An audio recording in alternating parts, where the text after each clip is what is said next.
Tonight, breaking news as we come on the air, what played out a short time ago, the White House standoff over that wrongly deported immigrant sent to that notorious prison in El Salvador. Also tonight, the man in a gas mask armed with pepper spray storming into a courthouse in the Northeast. And a passenger jet, the flames you'll see shooting from the engine in the air after what they call a possible rabbit strike. First tonight, the heated showdown between the White House and the courts over a mistakenly deported husband and father taken to that notorious prison in El Salvador. Following the Supreme Court's unanimous 9-0 ruling to facilitate his return, he's still not back. And tonight, a federal judge scolding the Trump administration, saying it has done nothing to facilitate his return. The images coming in tonight, police racing to the scene of a high school shooting in Dallas. Dozens of students seen running from the school. The United Airlines flight with flames spotted shooting from an engine just after takeoff. The pilot reporting a possible rabbit strike. Did a rabbit crawl into the engine right before takeoff? The chilling video showing a man wearing a gas mask storming into a courthouse. The news late today, a top aide to Defense Secretary Pete Hegseth placed on leave, escorted from the Pentagon amid a leak investigation. Martha Raddatz standing by and what she's learned. Tonight, the battle escalating between President Trump and Harvard. Harvard rejecting the president's demand, saying no government, regardless of party, should dictate what private universities can teach and do. Tonight, the president now freezing more than $2 billion in federal funding. Tonight, the new CDC report on the autism rate here in the U.S., 1 in 31 children in America, and what's driving this. The $5 million jewelry store heist, the hole in the wall, how they got in. Look at this tonight. More than 30 endangered right whales spotted off Cape Cod, one of them struggling in the water. Also tonight here, remembering a popular game show host and what the elephants did during the California earthquake, the circle they formed, and why they did it. You'll see it right here. From ABC News World Headquarters in New York, this is World News Tonight with David Muir. Good evening, and it's great to have you with us here on a very busy Tuesday night. We begin tonight with the heated showdown late today between the Trump administration and the courts over a wrongfully deported Maryland man, the husband and father sent to that notorious prison in El Salvador. The Supreme Court ruled unanimously that the Trump administration needed to facilitate his return. And tonight, a federal judge finding the administration has done nothing to comply with the Supreme Court. The judge telling the Trump administration's lawyers, the Supreme Court has spoken, you made your arguments, you lost. This is now about the scope of the remedy.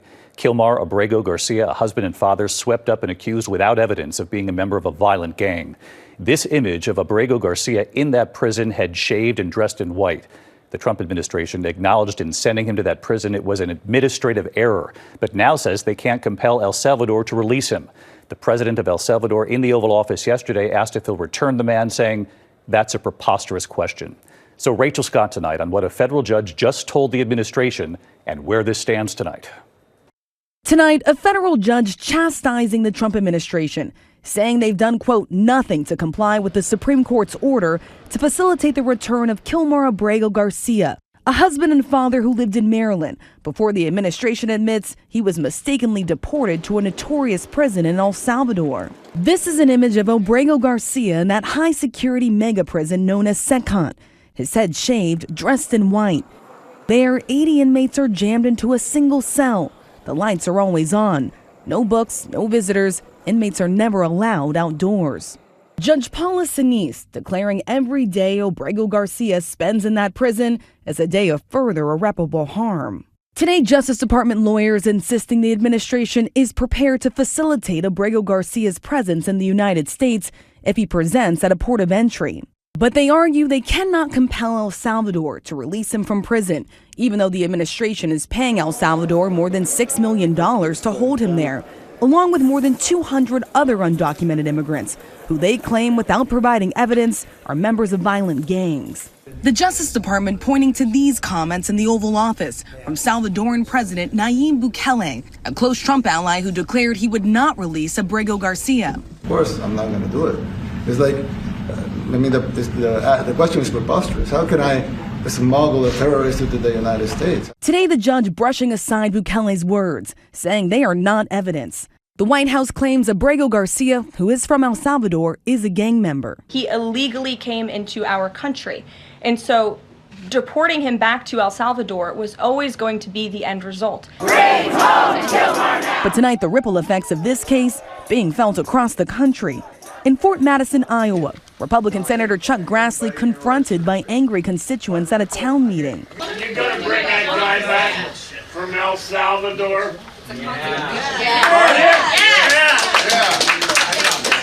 Why not? Well, because that's not a power of Congress. Supreme Court said to bring him back. Grassley insisting it's up to El Salvador to send Abrego Garcia home. The president of that country is not subject to our U.S. Supreme Court.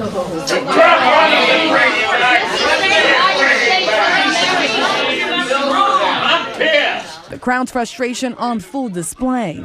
These people have been sentenced to life imprisonment in a foreign country with no due process. Trump obey the Supreme Court. Trump's not obeying the Supreme Court. He just ignores them. Yeah. And tonight, outside court, Abrego Garcia's wife, Jennifer, an American, pleading for his return. I will not stop fighting until I see my husband alive. The judge is now giving the Trump administration 2 weeks to prove that they are facilitating the return of Abrego Garcia to the United States. At that point, it will have been 3 weeks since the Supreme Court first issued its order. And for all that time, Abrego Garcia will be sitting in that prison in El Salvador. All his family has heard about his condition is what the administration has said, that he's alive and secure, David. Rachel Scott with late reporting from the White House tonight. Rachel, thank you. Now to the terrifying scene at a Dallas high school. Gunfire inside the school. Law enforcement then rushing to Wilmer Hutchins High School. Students you can see there running to safety. Authorities say one student shot and wounded in what they revealed just moments ago at the same school where they had a shooting nearly a year ago to the day. Mireya Villarreal on the scene in Texas. Tonight, terrified students running out of this Texas high school after multiple shots fired. We got an active shooter. Wilmer Hutchins High School, we do have reports of one student being one shot. First responders swarming the scene at Wilmer Hutchins High School in Dallas around lunchtime. The shooter at the school is reportedly run out of the back of the building. Authorities say 4 students were injured, 3 of them shot. Police still searching for the shooter. The senior forced to take cover. We heard a few gunshots and we were still standing there confused, and then we heard more, saw a few students run in, heard a few screams, and we had to go and take cover back in the band room. Students seen walking out with their hands up. Parents desperate for answers. I'm glad this is my last child in school and I won't have to go through this anymore. You might wake up one day and your kids be beside you and the next day they're gone.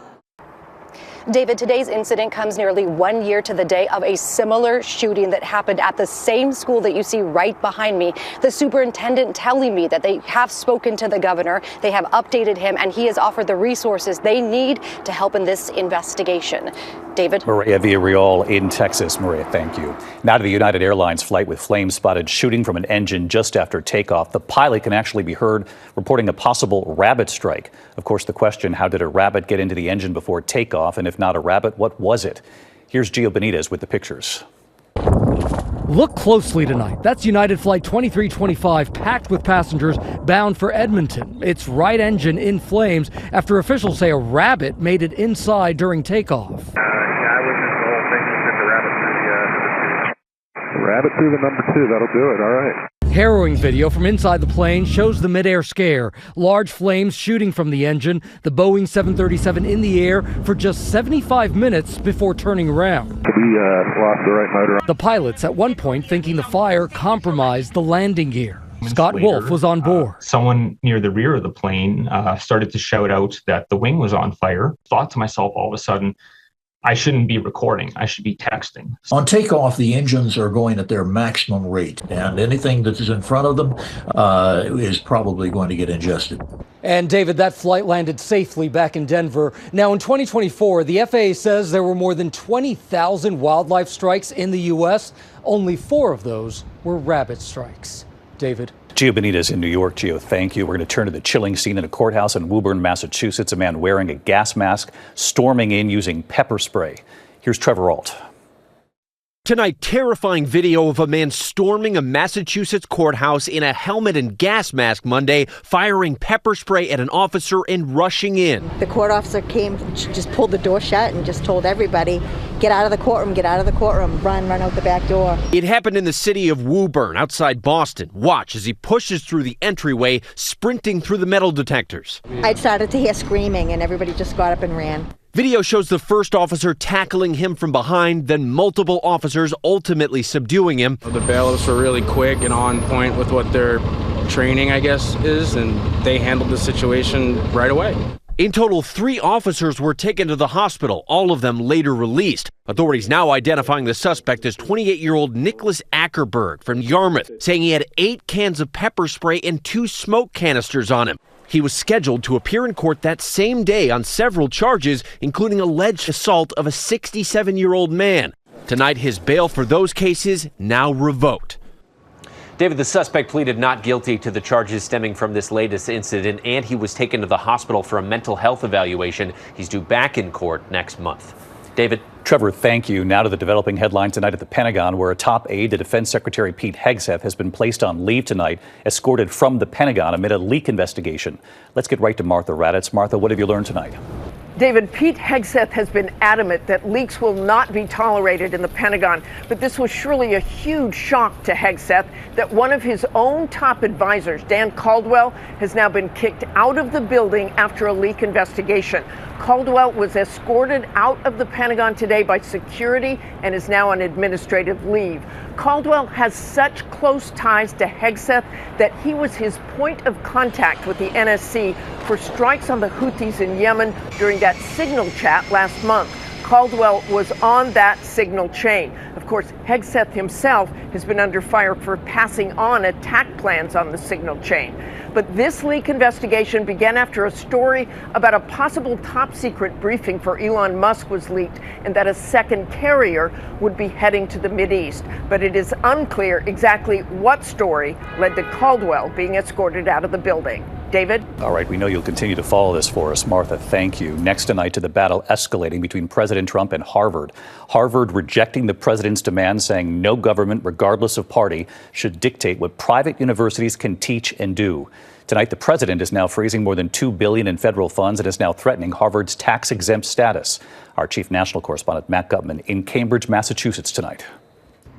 Tonight, 24 hours after Harvard refused President Trump's demands, President Trump escalating his threats against the university, now suggesting the university should lose its tax-exempt status if it continues its defiance. The president posting today, perhaps Harvard should be taxed as a political entity if it keeps pushing political, ideological, and terrorist-inspired / supporting sickness. But critics of the president say it's Trump who's playing politics with academic institutions. The White House freezing $2.2 billion in federal funding to Harvard after the university refused to comply with a series of demands, including reporting to federal authorities foreign students who commit conduct violations, submitting to an audit to ensure academic departments have diverse viewpoints, ending all DEI programs, sharing hiring data with the administration, and submitting to an audit of admissions data.